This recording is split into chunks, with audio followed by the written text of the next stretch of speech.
Hi all, welcome back to my channel, and I make videos about engineering, studying abroad and some daily vlogs.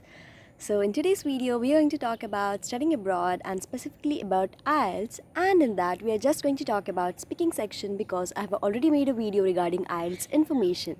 So do check that out, I'll link that in the description below. And before I start the video, please do not forget to subscribe to my channel and also do share it with others, and if you have any comments, do comment them in the comment section. So without any further ado, let's get started. So yeah, we all know IELTS is an exam that is required for students or people who are like wishing to study or get settled in English speaking countries like Australia, Canada, New Zealand, Ireland, and even like for studying even some of the American or US colleges accept IELTS. So in today's video we are going to talk about only one specific section of IELTS, that is speaking. We all know in IELTS we have 4 sections, and I have explained detailedly what the sections are for in my previous video. I'll link that video in the description below. Please do check that out if you are new to this concept of IELTS. So now for today let's talk about speaking section. So speaking section has 3 parts or 3 sections we can call, and it is going to take around like 11 to 14 minutes, not more than that or not less than that. And it's going to be a real-time face-to-face examination with the examiner.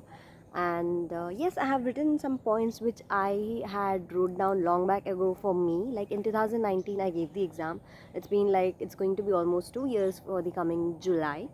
So I just found that book, so I thought like I should share those points with you all. I have written pretty much some good points based on that, so I'll share those points with you all, and I think that's going to be helpful. So if it's going to be helpful for you, please do not forget to hit that like button.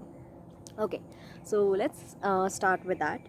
So as I said, it's going to be a live face-to-face session, and it's going to be of like 11 to 14 minutes, and the examiner is also going to record whatever you speak. So in future, if you wanted to like know what you had spoke about it, like you can ask them that, and you can also ask the feedback about that.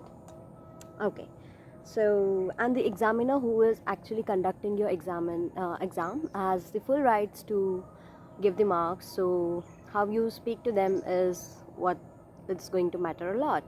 So I have mentioned some of the tips and tricks that I followed, so I would like to share that with you all. So I guess that's going to be very useful for you. So the firstly I would like to talk about the marking category criteria, I'm sorry.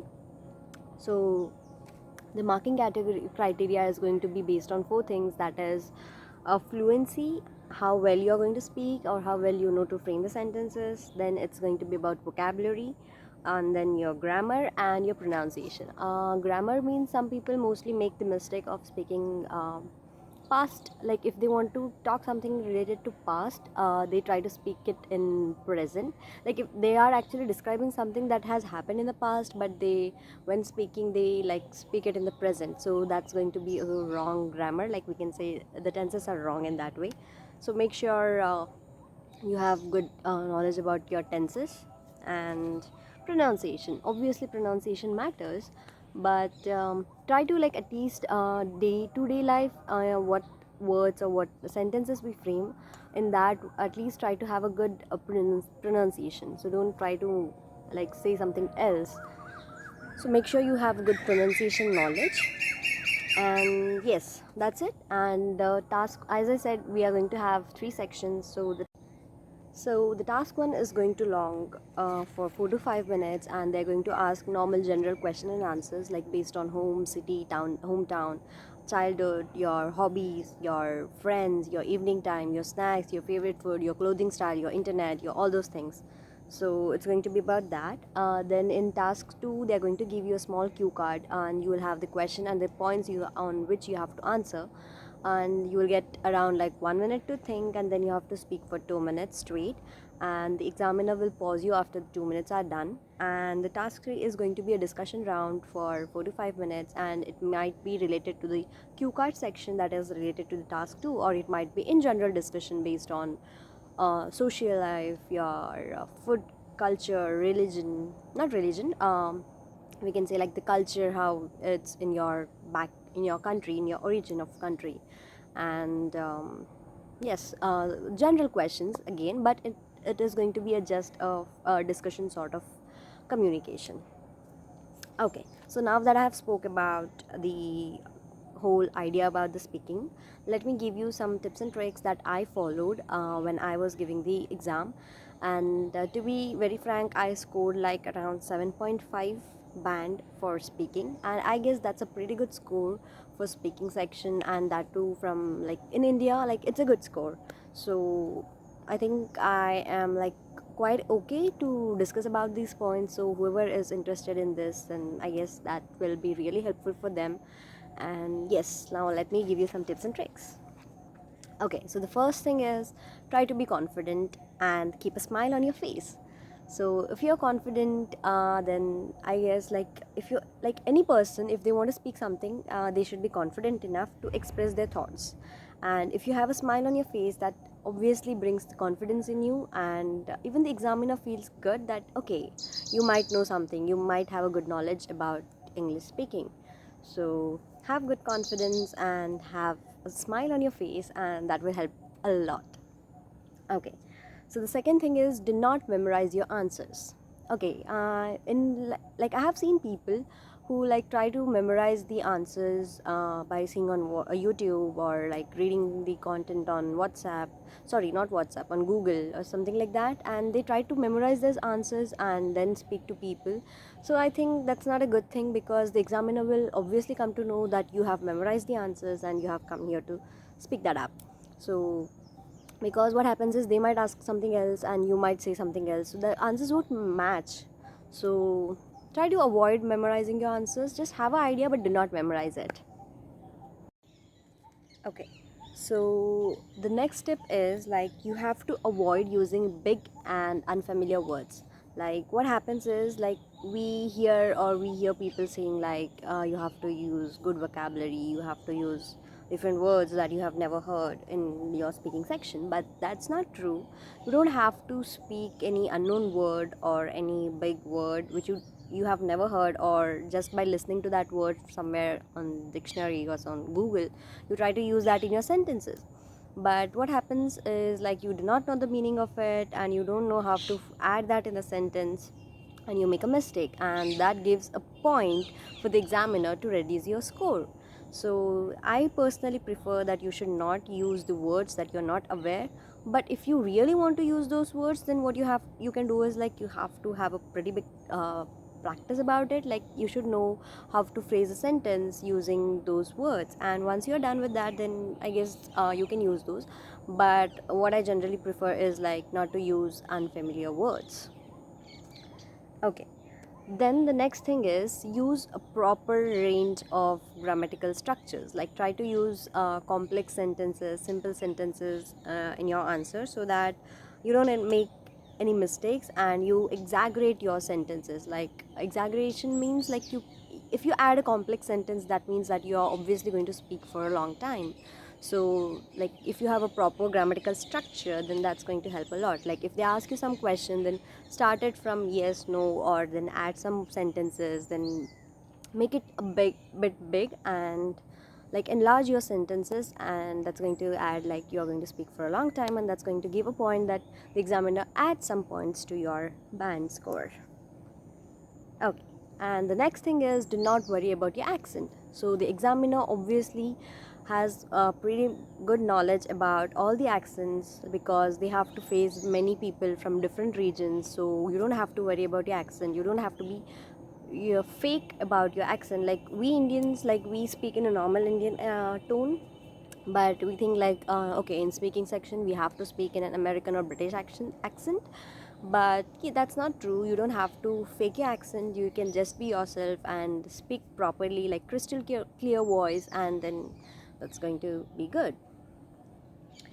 Okay, then what you can do is like you can pause and think about the question that is being asked to you. Like suppose an examiner asks some question and you have no idea about it, then what you can do is like you can pause for a moment or pause for a bit and then answer that question. Like suppose you can think when you're replying the answers. Like you can say okay, that's a pretty tough question for me, or you can say that's an interesting question, let me think, like that. Or you can say okay, that's a difficult question, I guess like you have to add a sentence, and in that particular second or bit you have to think about that answer. So one more skill that I would like you all to add is like you should be pretty good at cooking some stories in your mind. Like you have to, suppose there comes a scene or there comes a case that you have no idea about the question that's the examiner is asking.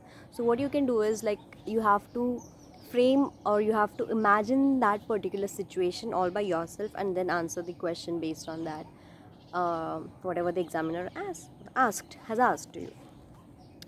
Okay, and the next thing is like you have to avoid using fillers. Like we people generally, if we don't know anything, like we are like okay,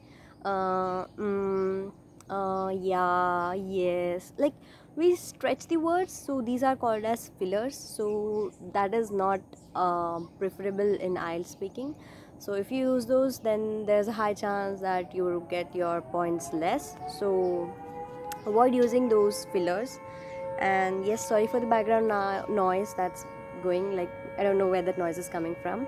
Okay, and the next step is like extend your answers. Like as I said, you have to be good at extending your answers. You don't have to stick to a particular point and then you're done with that. No, you don't have to do that. You have to extend a bit. Like suppose someone is asking you about like what's your favorite food. Like the examiner asks you about this question, then you have to mention the name of it and then add some of the what we can say, like exaggerating sentences regarding that, or you can describe it in a more good way so that your answer gets extended. And yes, and the next step is like you don't have to be monotone when you're speaking. Like you don't have to keep like okay, just sit straight and just speak whatever the question is and you're done. No, you have to use some of your hand gestures, you have to smile. And if suppose if the examiner has asked some personal questions like your childhood memory or something like that, then you can be like speak it in a funny way. Like if suppose it's about your childhood, then make sure you answer it in like okay, I remember the case where I was like lost, or you can say where I got a lot of scoldings from my mom. Like when you start speaking about these stuff, then it gives an examiner a good vibes that okay, this person can speak well and understand the question well, so he or she might give you a good marks. And the last tip is like you have to practice some of the points because most of us don't know what the examiner might ask us. So it's a good habit that you have a pretty good idea about some of the concepts like music, art, TV shows, movies, books. Like most of the people don't like reading book. So what they can do is like they can take one particular book, have a summary of it, and then if they ask you about the writer and the book, then you can just speak about it. And one personal tip from my side is like watch the videos on YouTube. Like on YouTube you have many videos that describe sample speaking sessions. So hear those answers so that you get some clear idea, and this will help you to answer properly on your exam day, and you can like score good marks.